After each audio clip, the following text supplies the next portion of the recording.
Chapter first ठोस अवस्था में आज हम ठोसों के विद्युतीय गुण, ठोसों के चुंबकीय गुण तथा धातुओं के बैंड सिद्धांत के बारे में पढ़ेंगे। तो फर्स्ट आज हम स्टार्ट करते हैं ठोसों के विद्युतीय गुण, इलेक्ट्रिकल प्रॉपर्टी ऑफ सॉलिड्स। ठोसों में विद्युतीय गुण कैसे उत्पन्न होता है? तो जो ठोसों में विद्युतीय गुण है वो या तो इलेक्ट्रॉन की गति या धन छिद्रों की गति या आयनों की गति के कारण उत्पन्न होता है। जैसे हमने पिछली कक्षा में पढ़ा कि जब डोपिंग की जाती है तो डोपिंग होती है तो उसमें या तो इलेक्ट्रॉन अधिक रहते हैं जिसके कारण इलेक्ट्रॉन मुक्त हो जाते हैं, या फिर इलेक्ट्रॉन की कमी के कारण कोटर बन जाता है। इलेक्ट्रॉनिक चालकता या इलेक्ट्रिकल कंडक्टिविटी, धन छिद्रों या इलेक्ट्रॉन की गति को इलेक्ट्रॉनिक चालकता कहते हैं। आयनिक चालकता या आयनिक कंडक्टिविटी, आयनों की गति को आयनिक चालकता कहते हैं। मतलब यदि धन छिद्र है या इलेक्ट्रॉन की गति कर रही हैं तो उसको इलेक्ट्रॉनिक चालकता और आयनों की गति को आयनिक चालकता कहते हैं। एन चालन, एन चालन क्या है? इलेक्ट्रॉनों से चालन को एन चालन कहते हैं। और पी चालन क्या है? धन छिद्रों में से चालन को पी चालन कहते हैं।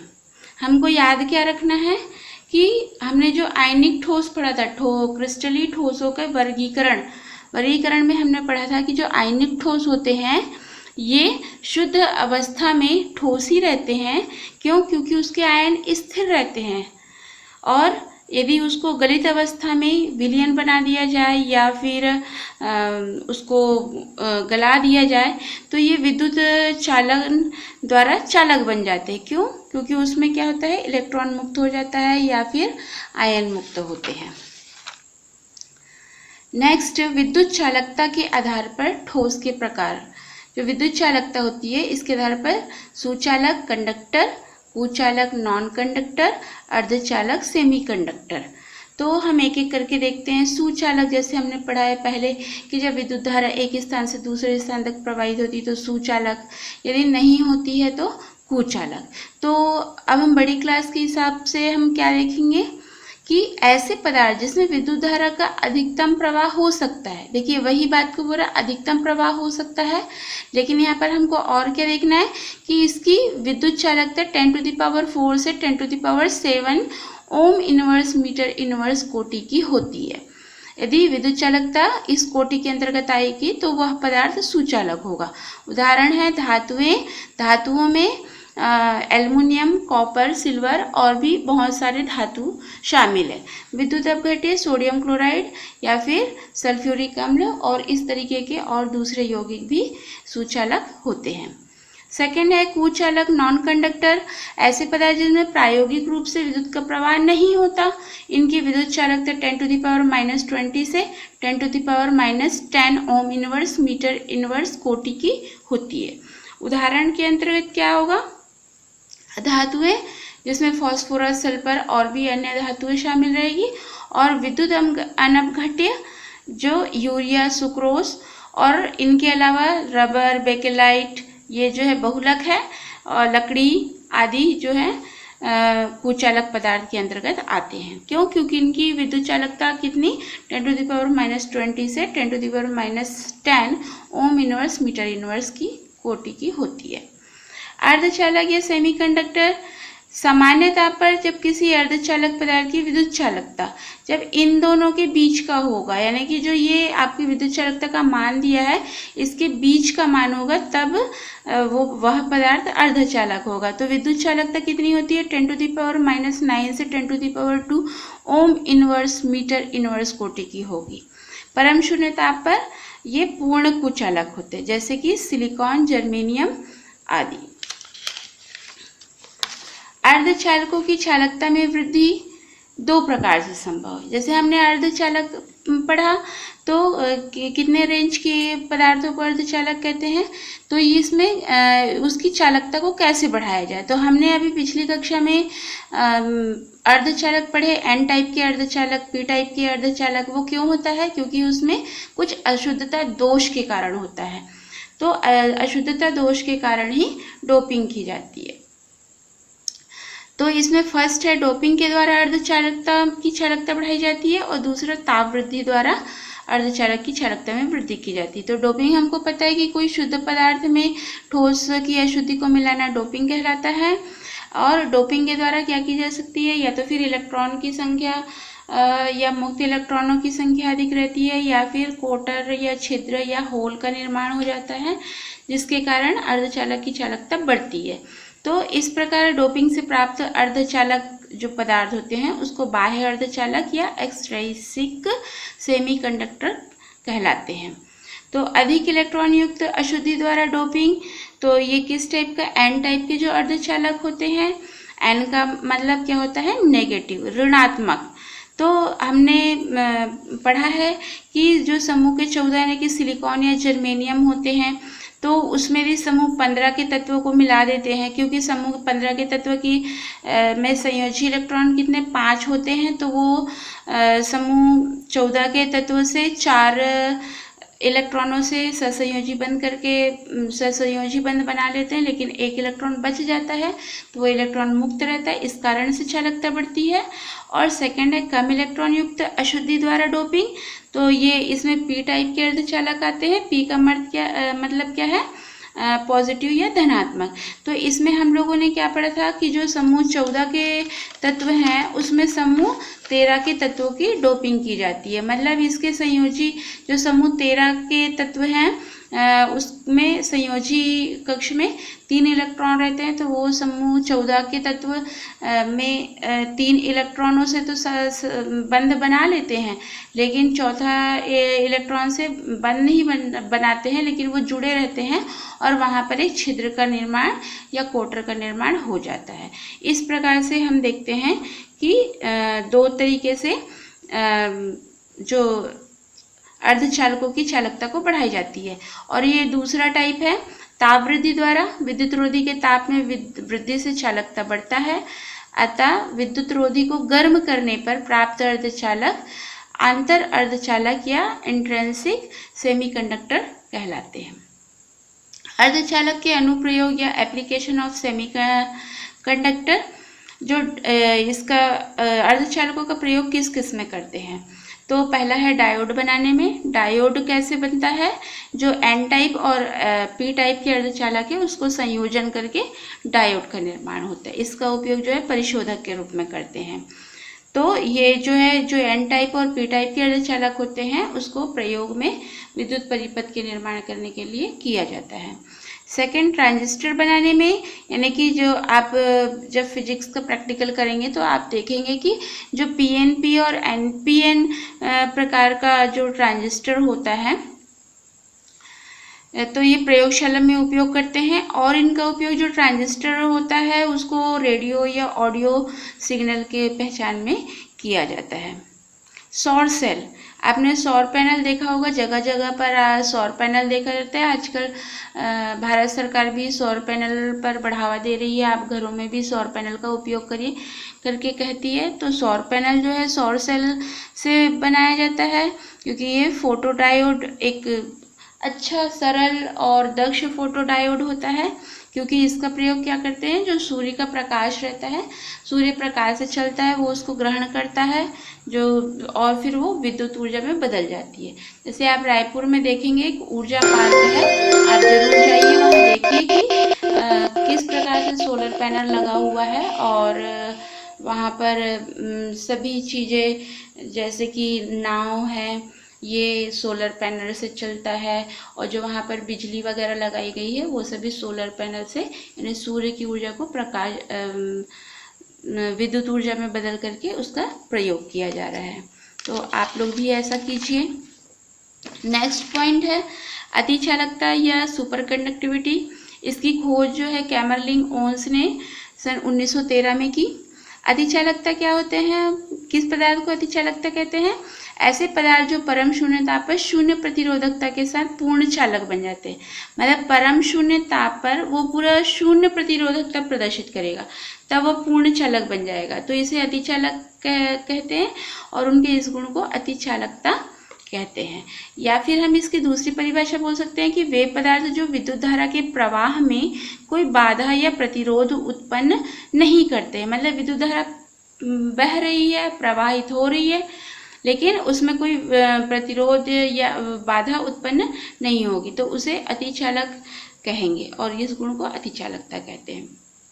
उदाहरण है मरकरी, 4 केल्विन टेम्परेचर पर यह अतिचालकता का गुण प्रदर्शित करती है।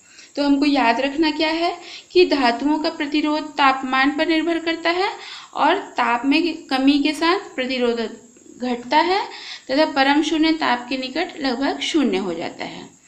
अच्छा, ये जो ताप होता है इसको संक्रमण ताप कहते हैं। संक्रमण ताप क्या है, या इसको ट्रांजिशन टेम्परेचर, वह ताप जिस पर कोई पदार्थ अतिचालक की तरह व्यवहार करता है संक्रमण ताप कहलाता है। अब जैसे मरकरी है, मरकरी यदि ये 4 केल्विन, ये के क्या है, केल्विन है, 4 केल्विन टेम्परेचर पर यह क्या करता है, अतिचालक की तरह व्यवहार करता है। अतिचालकता के अनुप्रयोग, अतिचालकता को किस किस में प्रयोग की जाती है? इलेक्ट्रॉनिक्स में, शक्ति संचारण में, शक्तिशाली चुंबकों के निर्माण में और बिना पटरियों की चलने वाली रेलगाड़ियां बनाने में। हमारे यहाँ तो पटरियों पर रेलगाड़ी चलती है, मगर बाहर जो है बिना पटरी की रेलगाड़ी चलती है, तो अतिचालकता के कारण होता है ये हमने देखा है अभी ठोसों के विद्युतीय गुण। अब हम देखते हैं ठोसों के चुंबकीय गुण, मैग्नेटिक प्रॉपर्टीज ऑफ सॉलिड्स। जो सभी पदार्थ होते हैं, सभी पदार्थों में क्या होता है, चुंबकीय गुण प्रदर्शित होता है। तो जो सभी पदार्थ होते हैं वो चुंबकीय गुण प्रदर्शित करने में सक्षम होते हैं। क्यों होता है? क्योंकि इसमें इलेक्ट्रॉन होते हैं और जो एक इलेक्ट्रॉन होता है वो अति सूक्ष्म चुंबक की तरह व्यवहार करता है। पदार्थ के चुंबकीय गुणों का अध्ययन उसके चुंबकीय आघूर्ण से किया जाता है। चुंबकीय आघूर्ण यानी चुंबकीय आघूर्ण की इकाई जो है बोर मैग्नेट्रॉन कहलाती है। एक बोर मैग्नेट्रॉन बराबर 9.27 × 10⁻⁻24 एरिया मीटर इनवर्स होता है। तो जो चुंबकीय आघूर्ण है, जब हम इसका यदि हमको चुंबकीय गुणों का अध्ययन करना है तो हमें चुंबकीय आघूर्ण से उसका पता चल जाता है। तो चुंबकीय आघूर्ण कैसे उत्पन्न होता है? ये दो तरीके से उत्पन्न होता है। जब नाभिक के चारों ओर कक्षीय गति होती है, यहाँ पर हम देख रहे हैं इलेक्ट्रॉन की कक्षीय गति, ये है क्या, परमाणु का नाभिक। जो नाभिक बनाते हैं उसके चारों तरफ क्या होता है, कक्षक होते हैं। तो जो कक्षक में इलेक्ट्रॉन गति करते हैं तो ये कक्षीय गति हुआ। और दूसरा क्या है, ये इलेक्ट्रॉन है, ये इलेक्ट्रॉन अपने अक्ष पर ही जब घूमता है तो इसको चक्रण गति करते हैं। इलेक्ट्रॉन अपने, जैसे ये यहाँ पर ये कक्ष में गति कर रहा है, फिर ये क्या करेगा, अपनी ही जगह पर गति कर रहा है, तो इसको अलग चित्र से दिखाया गया है। तो कन्फ्यूजन नहीं होना है कि ये बड़ा गोला क्या है, ये इलेक्ट्रॉन की चक्रण गति को प्रदर्शित कर रहा है। फिर इसके आगे है, नेक्स्ट टॉपिक है पदार्थों में 5 प्रकार के चुंबकीय गुण। फर्स्ट, अनुचुंबकीय, पैरामैग्नेटिक, प्रतिचुंबकीय, डायमैग्नेटिक, लोह चुंबकीय, फेरोमैग्नेटिक, प्रतिलोह चुंबकीय, एंटी फेरोमैग्नेटिक और फेरी चुंबकीय या लघु लोह चुंबकीय, फेरोमैग्नेटिक। तो इसको बारी बारी करके देखते हैं। तो फर्स्ट है अनुचुंबकीय पदार्थ या पैरामैग्नेटिक सब्सटेंस। वे पदार्थ जो बाह्य चुंबकीय क्षेत्र की तरफ आकर्षित होते हैं, मतलब कि हमने उस पदार्थ को रख दिया और वहां पर एक चुंबक को लेकर के आते हैं, तो वो क्या होगा, आकर्षित होगा, तो उसको बोलते हैं अनुचुंबकीय पदार्थ। इन पदार्थों के परमाणु अणुओं या आयनों में अयुग्मित इलेक्ट्रॉन उपस्थित होते हैं। यदि जब हम कहीं पर पढ़ते हैं कि कोई पदार्थ चुंबकीय गुण कैसे प्रदर्शित करता है, जैसे आपने आणविक कक्षक सिद्धांत में पढ़ा कि वह पदार्थ अनुचुंबकीय है, कि मतलब चुंबकीय गुण कैसा प्रदर्शित करता है, तो यदि उसमें अयुग्मित इलेक्ट्रॉन उपस्थित होते हैं तब इसको अनुचुंबकीय पदार्थ कहते हैं। और यदि चुंबकीय क्षेत्र को हटा दिया जाए, क्योंकि हमने बाह्य चुंबकीय क्षेत्र को लाया है, यदि चुंबकीय क्षेत्र को हटा दिया जाए तो उसका चुंबकत्व पूरी तरीके से समाप्त हो जाता है। अयुग्मित इलेक्ट्रॉन है ना, जैसे इसमें देख रहे हैं कि ये जो डी कक्षक है, डी कक्षक में 2 अयुग्मित इलेक्ट्रॉन है। तो यदि ऐसा कोई पदार्थ होता है जिसमें अयुग्मित इलेक्ट्रॉनों की संख्या कम होती है तो वह अनुचुंबकीय पदार्थ कहलाएगा। तो जैसे इसमें उदाहरण है oxygen, copper 2+, Fe3+, manganese, CuO और क्रोमियम 3+ आयन आदि। प्रतिचुंबकीय पदार्थ डायमैग्नेटिक सब्सटेंस, वे पदार्थ जो बाह्य चुंबकीय क्षेत्र से प्रतिकर्षित होते हैं, प्रतिचुंबकीय पदार्थ कहलाते हैं। मतलब जब हम बाह्य चुंबकीय क्षेत्र को उस पदार्थ के पास लाएंगे तो उसमें क्या होगा, प्रतिकर्षण होगा। क्यों, ऐसा क्यों होगा? क्योंकि जो इसमें जो इलेक्ट्रॉन होते हैं ये सभी युग्मित होते हैं, इसलिए क्या होंगे, ये प्रतिचुंबकीय होंगे। जैसे यहाँ पर चित्र में हम देख रहे हैं कि इसमें डी कक्षक बनाया हुआ है और इसमें सभी इलेक्ट्रॉन कैसे हैं, युग्मित हैं, तब इसको क्या कहेंगे, प्रतिचुंबकीय। और ये इसमें चुंबकीय आघूर्ण क्या होता है, चूँकि ये विपरीत डायरेक्शन में जो है घूर्णन करते हैं तो इसके कारण से जो चुंबकीय आघूर्ण एक दूसरे के प्रभाव को निरस्त कर देता है। उदाहरण है sodium chloride, zinc, cadmium, Cu+, potassium plus ion, Mg2+ ion, H2O और भी अन्य उदाहरण हैं। लोह चुंबकीय पदार्थ फेरोमैग्नेटिक सब्सटेंस, वे पदार्थ जो बाह्य चुंबकीय क्षेत्र द्वारा तेजी से आकर्षित होते हैं। देखिए अनुचुंबकीय में हमने क्या कहा कि बाह्य पदार्थ को लाने पर वो आकर्षित होते हैं, लेकिन यहाँ पर क्या बोल रहा है, तेजी से आकर्षित होते हैं। क्यों तेजी से आकर्षित होते हैं?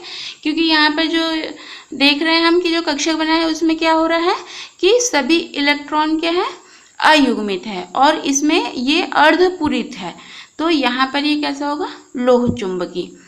और इनका जो अलाइनमेंट है, यानी कि हम इसको जो प्रदर्शित कर रहे हैं वो एक तरफ के डायरेक्शन में कर रहे हैं, एक ही दिशा में कर रहे हैं, ठीक।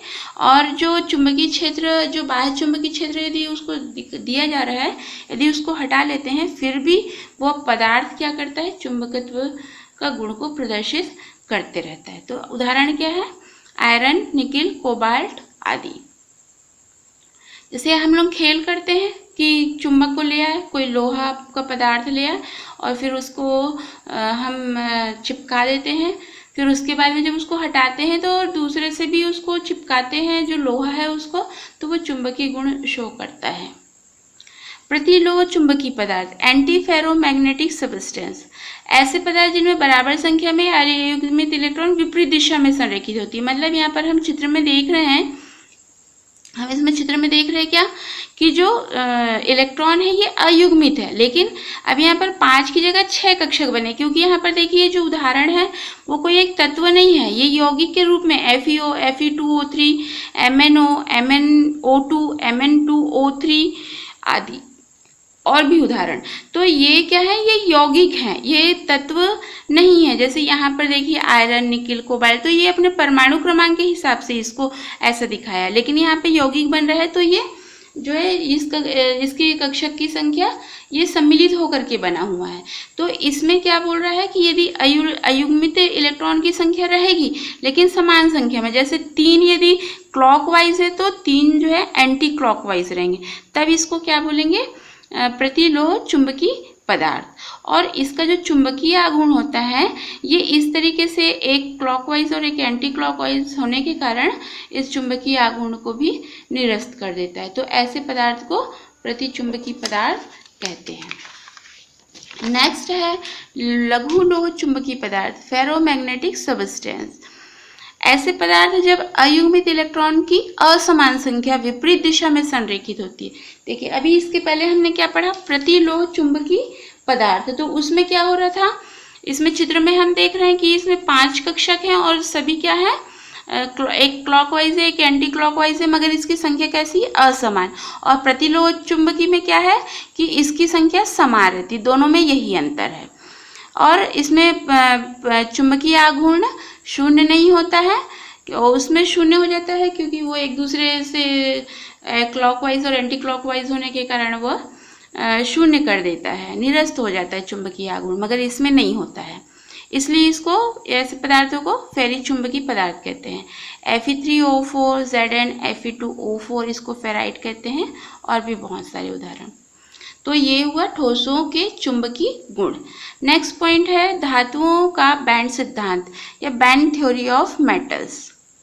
यह सिद्धांत आणविक कक्षक सिद्धांत पर आधारित है। बैंड सिद्धांत के अनुसार क्या होता है, एक धात्विक क्रिस्टल में उपस्थित सभी परमाणुओं के समस्त इलेक्ट्रॉन क्रिस्टल के माने जाते हैं और इन इलेक्ट्रॉनों के क्रिस्टल के सभी परमाणुओं पर विस्थानीकरण के कारण ही धात्विक आबंध उत्पन्न होते हैं। तो इसको समझने के लिए क्या बोला है, देखिए बैंड सिद्धांत के अनुसार है, बैंड सिद्धांत तो ये आपको दे दिया, लेकिन ये किस पर आधारित है, आणविक कक्षक सिद्धांत। आणविक कक्षक सिद्धांत आपने कक्षा 11वीं में पढ़ा है, जिसमें आणविक कक्षकों का निर्माण परमाणविक कक्षकों से होता है, जिसमें आणविक कक्षक जो है आपके दो प्रकार के आपने पढ़ा, बंधी आणविक कक्षक और प्रतिबंधी आणविक कक्षक, जिसमें बंधी आणविक कक्षक की ऊर्जा कम और प्रतिबंधी आणविक कक्षक की ऊर्जा अधिक होती है। तो आणविक कक्षकों को बनाने के लिए परमाणु कक्षकों की आवश्यकता होती है। तो ये जो आणविक कक्षक होते हैं, ये परमाणु कक्षकों की ऊर्जा स्तर में जब विपाटन होता है तब फिर आणविक कक्षक का निर्माण होता है। और जो ये आणविक कक्षक होते हैं, ये इतने पास पास होने के कारण इसमें क्या होता है, ऊर्जा बैंड बन जाता है। तो जो ये ऊर्जा बैंड है, ये कक्षकों आणविक कक्षकों के मध्य ऊर्जा अंतर बहुत कम होता है। क्यों होता है, क्योंकि एक धात्विक क्रिस्टल में परमाणु की संख्या काफ़ी अधिक होती है और इस कारण आणविक कक्षकों की संख्या बहुत अधिक होती है। बैंड दो प्रकार के होते हैं, एक होता है संयोजी बैंड, दूसरा होता है चालन बैंड। संयोजी बैंड, वैलेंस बैंड वे बैंड होते हैं जो कम ऊर्जा वाले परमाणु कक्षकों द्वारा बनते हैं। मतलब यहाँ पे जो परमाणु कक्षक भाग लेंगे वो संयोजी बैंड बनाने में उनकी ऊर्जा कम होगी और उसमें जो है संयोजी इलेक्ट्रॉन भी उपस्थित रहेंगे, इनकी ऊर्जा क्या होगी, कम ऊर्जा होगी। जो चालन बैंड है, कंड्यूशन बैंड, ये बैंड खाली होते हैं या फिर आंशिक रूप से भरे रहेंगे। इसमें देखो ये जो है पूर्ण पूरित होते हैं क्योंकि उसमें संयोजी इलेक्ट्रॉन उपस्थित होते हैं, और ये जो है आंशिक रूप से भरे हुए अधिक ऊर्जा वाले कक्षकों द्वारा बनते हैं। ठोसों के विद्युत चालन में अंतर संयोजी बैंड तथा चालन बैंड की ऊर्जा में अंतर के कारण होता है। तो इसका हम स्पष्टीकरण देखते हैं कि संयोजी बैंड की ऊर्जा कम होती है, चालन बैंड की ऊर्जा अधिक होती है, और इन दोनों में ऊर्जा के कारण ही अंतर को बता रहा है। तो ये क्यों होता है, तो हम पहले देखते हैं चालक या कंडक्टर। धातुओं में बैंड, जो चालन बैंड होता है और जो संयोजी बैंड होता है, इनके बीच में अंतर कम पाया जाता है।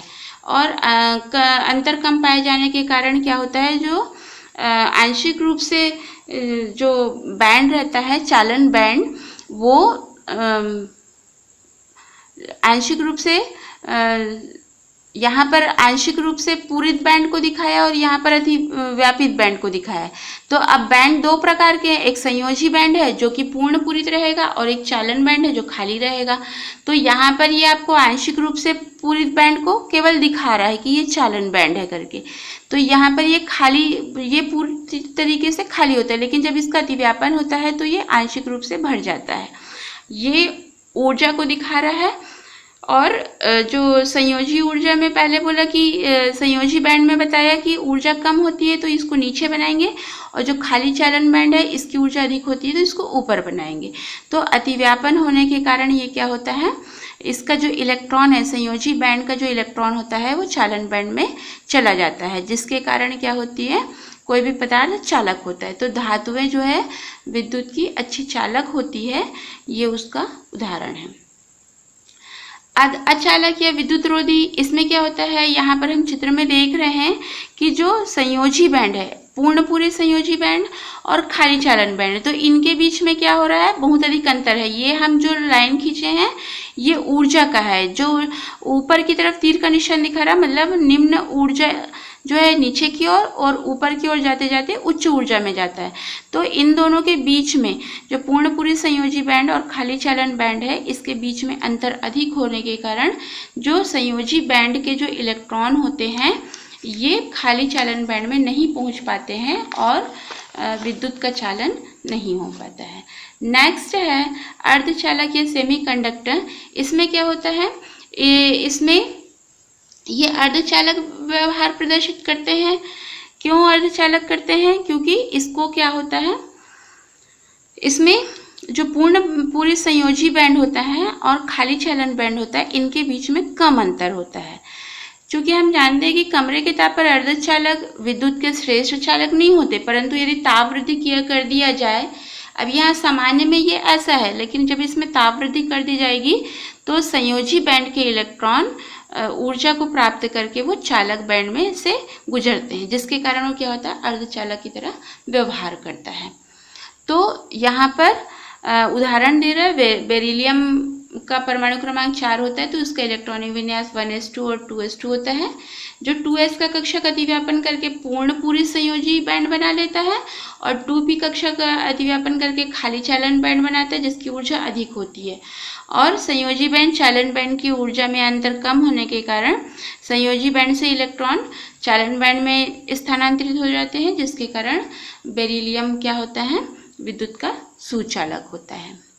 तो आज हमने ठोसों के विद्युतीय गुण, ठोसों के चुंबकीय गुण और धातुओं का बैंड सिद्धांत के बारे में पढ़ा।